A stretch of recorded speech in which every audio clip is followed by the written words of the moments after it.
Welcome to the Connor's Corner segment of Ask the Lawyer. Right now we have our favorite guest on the show, National Treasure Ed Bars, noted historian.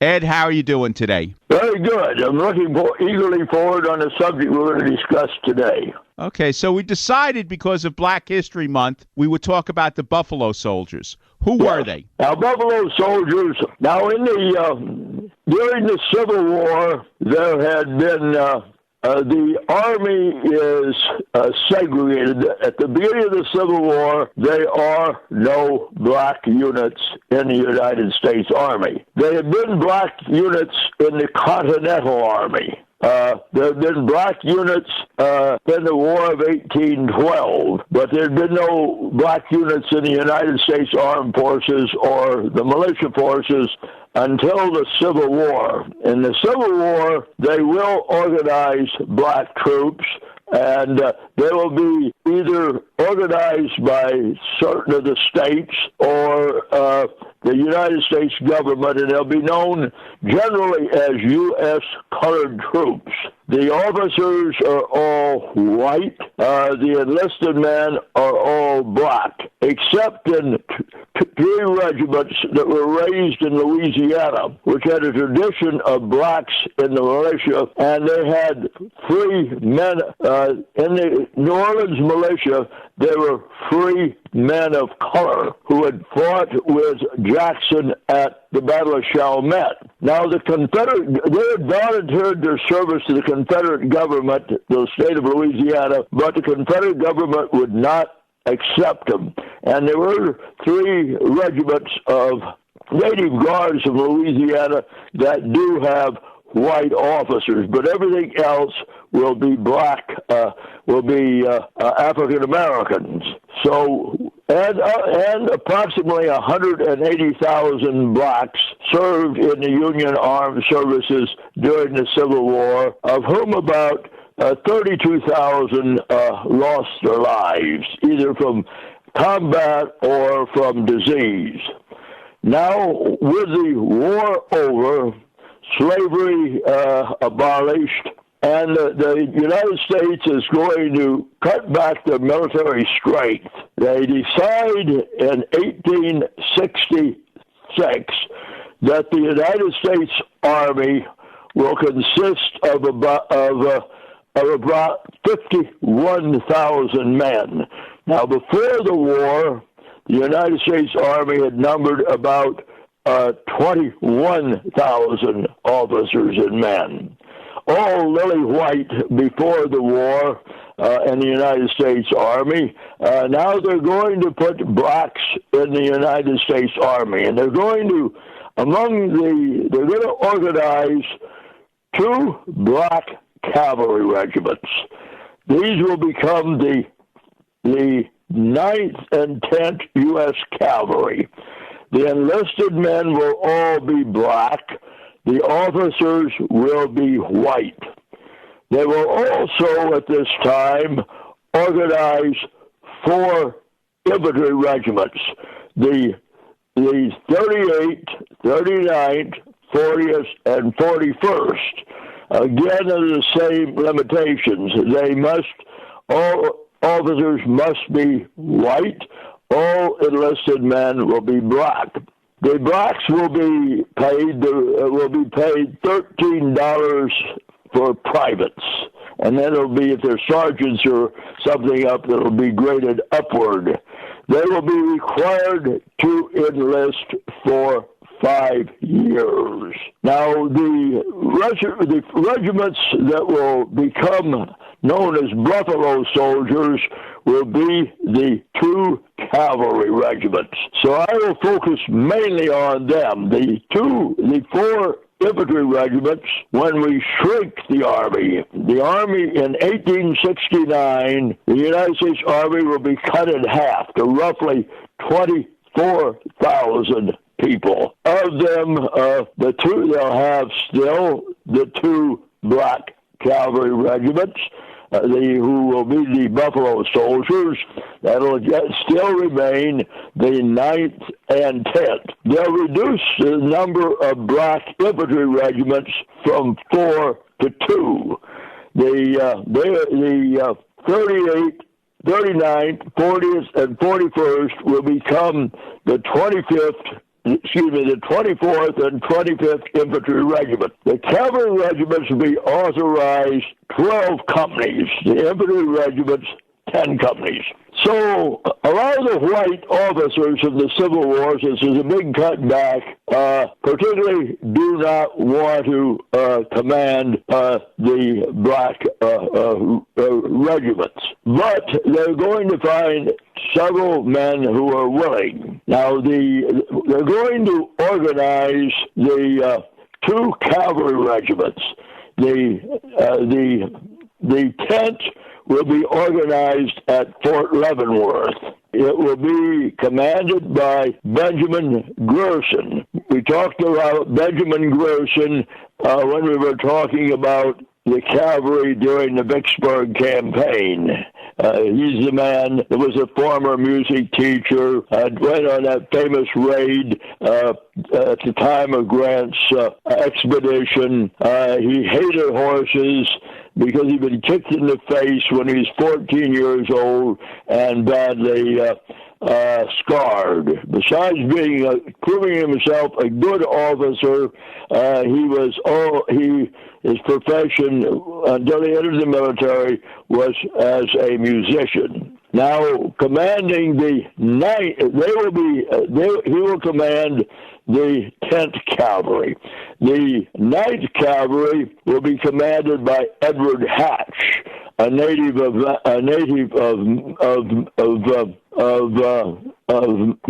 Maine, but a resident of Iowa. Undoubtedly, Grant picks these two men to command the two black cavalry regiments because he would be familiar with them, particularly from the Vicksburg campaign.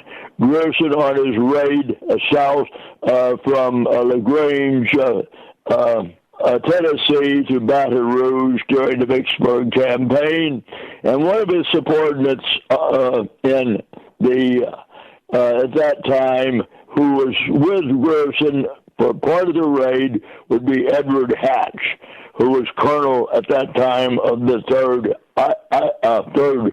third Iowa Regiment. So they're going to recruit, and they're going to take them about 9 months before they'll get their assignments. Then the 10th Regiment will be ordered to move from Fort Leavenworth, where there's the commanding officer at Fort Leavenworth is very unhappy with black regiments under his command, and they're moved to Fort Riley, Kansas, and they will soon end up what will become known as Fort Sill in the Oklahoma Territory. We will discuss them with how they come to be known as Buffalo Soldiers. Now, the regiment that was organized in the New Orleans area will be organized. When they're ordered to duty, they will be sent in to the Department of Texas. Now, how do they get their name of Buffalo Soldiers? Well, there is a Private Randall in the 10th Cavalry goes out hunting with two civilians. They're attacked by Cheyenne Indians. The two civilians are killed, and Randall will fight the Indians off. When he's finally rescued, he will have killed 10 Cheyennes, be wounded, shot once, several lance thrusts. And the Cheyennes are very impressed by him. They notice they notice that he and the other blacks have cakey hair, which Caucasians do not. And that reminds the Indians, who have great feeling, and it's almost a sacred animal with them, the buffalo. And they noticed the buffalo, and he fought so bravely the Indians, also the Plains Indians, are impressed with the courage of Buffalo. So they will they will be the first people to be referred to as Buffalo soldiers. The Ninth who have gone to Texas, will soon also become known as Buffalo soldiers. So the only people that are known as Buffalo soldiers are the two cavalry regiments. Some people would like to make out that the four infantry regiments, which after 1869 are reduced to two, they are technically not the Buffalo soldiers. They're equally brave, but since the other ones ride horses, they're the ones that originally the Indians referred to as Buffalo soldiers, and the soldiers take that as an honor, the black soldiers, and that will make them, as the press writes about them, and the various painters like artists like Remington do military art, they're going to be very popular subjects with them. So that is the background. Now, do you want me to go further with what they do? Oh yeah, sure. I mean, that's the point. You know what they achieve. They are very, very effective in the playing out in the plains area and into the Rocky Mountains. They're very, very active and become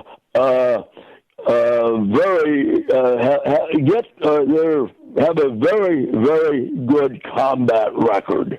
They will be, particularly the 10th will be active first in what is now the state of Oklahoma, and they are the ones that first garrison, and they do most of the work in construction of Fort Sill, where now, if you're in the artillery, in the military, whether you're in the Marine Corps or the Army, you always go to Fort Sill for instructions in our artillery. They are very active, and against the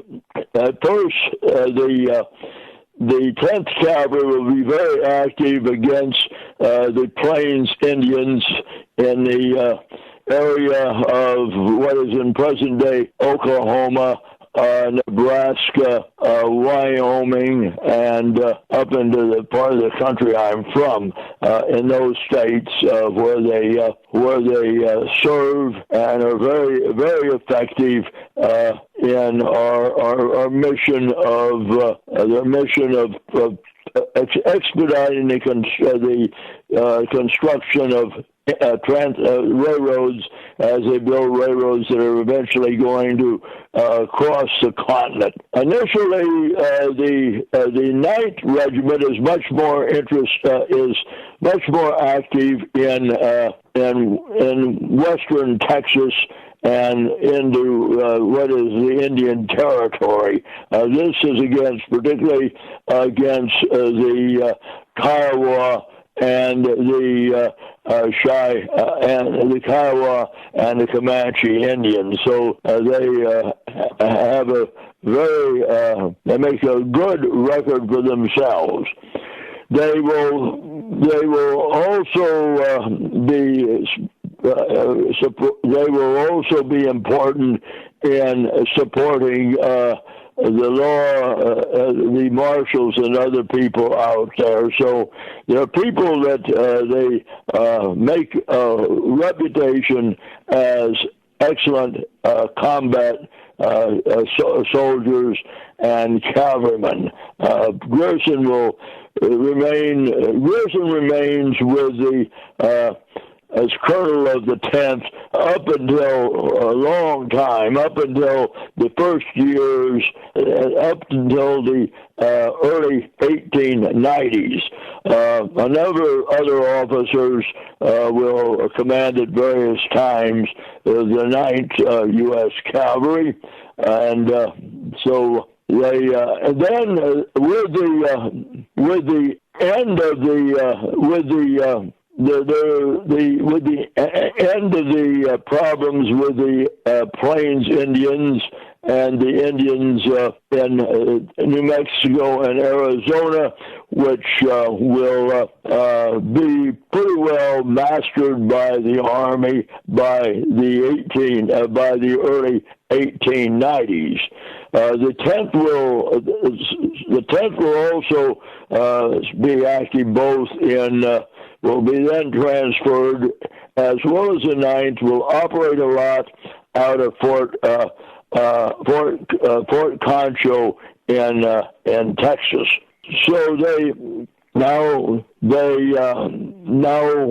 going to be the most when blacks are appointed to the military academy, which is legal according to the Constitution and law, because of the hazing system and blacks, they have a hard time. One of the most important ones is Lieutenant Flipper, because he undergoes the hazing, the discrimination of his fellow cadets at West Point, and he will graduate from West Point, and he'll be assigned to the 10th U.S. Cavalry.